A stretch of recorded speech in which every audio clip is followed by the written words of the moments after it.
सभी बहनों को, भाइयों को, बच्चों को, सबको मेरा बहुत बहुत प्यार।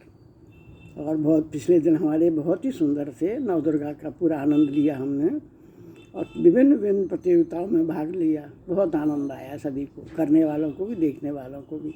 अब चलते हैं हम एक बार पुनः अपने ज्ञान गंगा की ओर। रामचरितमानस तो का आनंद लेने के लिए उतरेंगे रामचरितमानस की गंगा में। हमने सुना था कि जब पार्वती जी का जब दूल्हा देखा तो उनकी माता बेहोश हो गई, बहुत दुखी हुई और उन्हें बहुत गुस्सा आया। लेकिन उसी समय नारद जी को लेकर आए उनके पति और नारद जी ने उन्हें समझाया कि साक्षात ब्रह्माणी है, साक्षात लक्ष्मी है। उसके आगे हम देखते हैं। पहले ये दक्ष के घर जाकर जन्मी थी। ये अजन्मा है, अनादि हैं और अविनाशी शक्ति हैं। माँ सदा शिव जी के अर्धांग में ये रहती हैं। ये जगत की उत्पत्ति, पालन, संहार करने वाली हैं और अपनी इच्छा से ये लीला शरीर धारण करती हैं। पहले ये दक्ष के घर जाकर जन्मी थी, तब इनका सती नाम था। बहुत सुंदर शरीर पाया था। वहाँ भी सती शंकर जी से ही ब्याही गई थी। यह कथा सारे जगत में प्रसिद्ध है। एक बार उन्होंने शिव जी के साथ आते हुए रास्ते में रघुकुल रूपी कमल के सूर्य श्री रामचंद्र जी को देखा। तब इन्हें मोह हो गया और इन्होंने शिव जी का कहना न मानकर ब्रह्मवश सीता जी का वेश धारण कर लिया। सती जी ने जो सीता जी का वेश धारण किया, उसी अपराध के कारण शंकर जी ने उनको त्याग दिया। फिर शिव जी के वियोग में वे अपने पिता के यज्ञ में जाकर वहीं योगाग्नि से भस्म हो गई। अब इन्होंने तुम्हारे घर जन्म लेकर अपने पति के लिए कठिन तप किया है, ऐसा जानकर संदेह छोड़ दो। पार्वती तो सदाई शिव जी के है, सदाई प्रिया है, सदाई अर्धांगिनी है।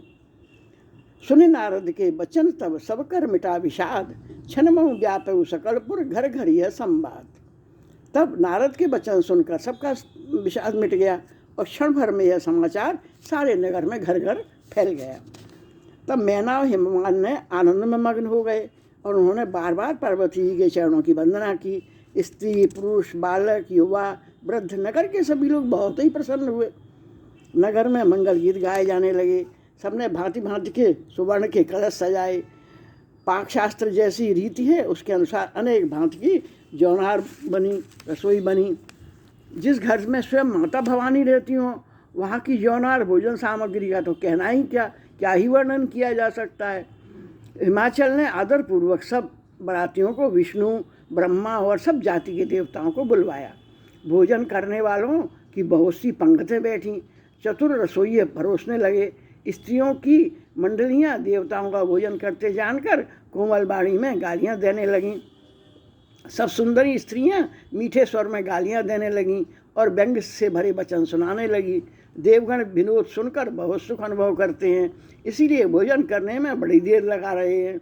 भोजन के समय जो आनंद बढ़ा वह करोड़ों मुख से भी नहीं कहा जा सकता। हमारे तुलसीदास जी कहते हैं, भोजन कर चुकने पर सबके हाथ मुँह धुलाकर पान दिए गए। फिर सब लोग जो जहाँ ठहरे थे वहाँ अपने अपने जनवासी में चले गए। फिर मुनियों ने लौटकर हिमवान को सादर लग्न पत्रिका सुनाई और विवाह का समय देखकर देवताओं को बुलवा लिया। सब देवी देवता आदर सहित लोग आ गए और सबको यथायोग्य आसन दिए गए। वेद की रीति से वेदी सजाई गई और स्त्रियाँ सुंदर श्रेष्ठ मंगल गीत गाने लगी। वेदिका पर एक अत्यंत सुंदर दिव्य सिंहासन था, जिसकी सुंदरता का वर्णन नहीं किया जा सकता, क्योंकि वह स्वयं ब्रह्मा जी का बनाया हुआ था। ब्राह्मणों को सिर नवाकर और हृदय में अपने स्वामी श्री रघुनाथ जी का स्मरण करके शिव जी उस सिंहासन पर बैठ गए। फिर मुनीश्वरों ने पार्वती को बुलाया। सखियाँ मंगल गाते हुए उन्हें ले आईं। पार्वती के रूप को देखते ही सब देवता मोहित हो गए। संसार में ऐसा कवि कौन है जो सुंदरता का वर्णन कर सके।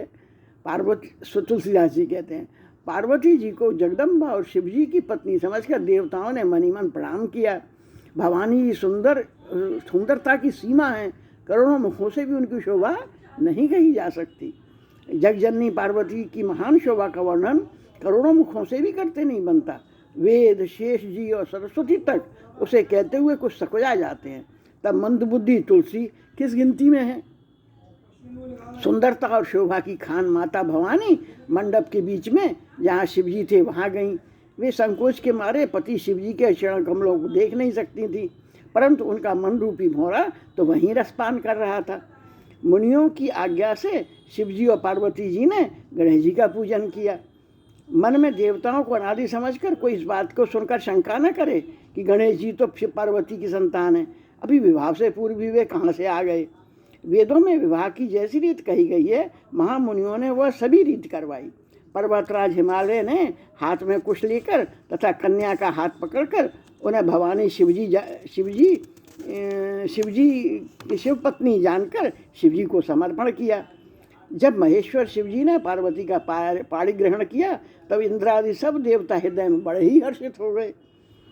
श्रेष्ठ मुनिगण वेद मंत्रों का उच्चारण करने लगे और देवगण शिवजी का जय जयकार करने लगे। अनेकों प्रकार के बाजे बजने लगे।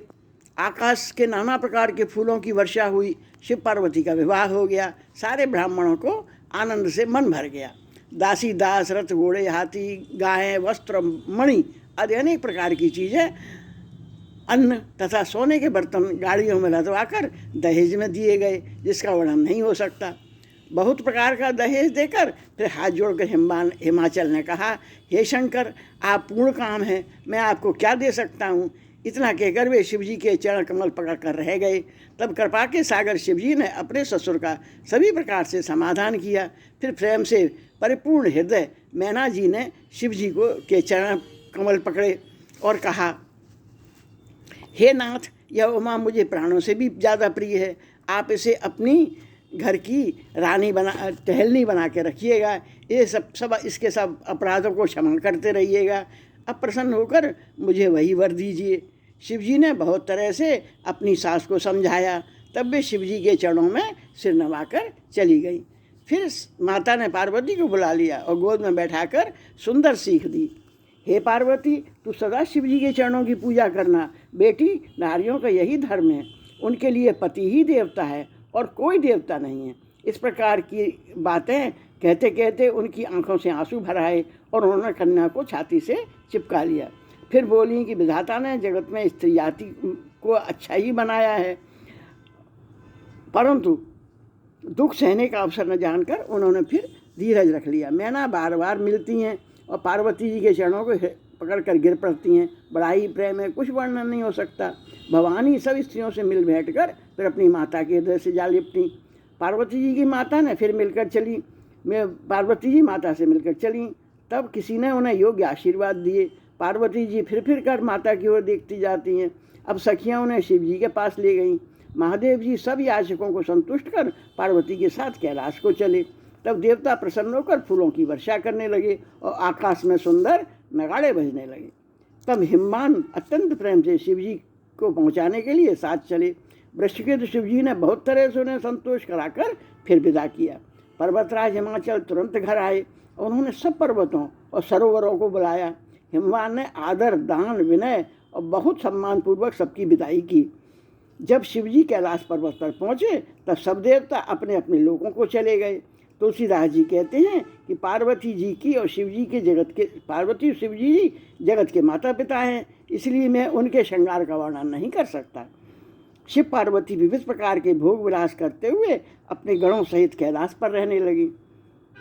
वे नित्य नए विहार करते थे। इस प्रकार बहुत समय बीत गया। तब 6 मुख वाले पुत्र स्वामी कार्तिक का जन्म हुआ, जिन्होंने बड़े होने पर युद्ध में तारकासुर को मारा। वेद शास्त्र पुराणों में स्वामी कार्तिक के जन्म की कथा प्रसिद्ध है और सारा जगत उसे जानता है। षडानंद स्वामी कार्तिक के जन्म, कर्म, प्रताप और महान पुरुषार्थ को सारा जगत जानता है। इसलिए मैंने वृषकेतु शिवजी के पुत्र का चरित्र संक्षेप में ही कहा है। शिव पार्वती के विवाह की इस कथा को जो जो स्त्री पुरुष कहेंगे और गाएंगे वे कल्याण के कार्यों और विवाह आदि मंगल में सदा सुख भोगेंगे। गिरजापति महादेव का चरित्र समुद्र के समान अपार है, उसका पार तो वेद भी नहीं पा सकते। तब अत्यंत मंद बुद्धि और गंवार तुलसीदास का उसका वर्णन कैसे कर सकता है। यह हमने कुछ रामचरितमानस का प्रसंग सुना, आनंद लिया। जय श्री राम, जय श्री राम, जय श्री सिया राम।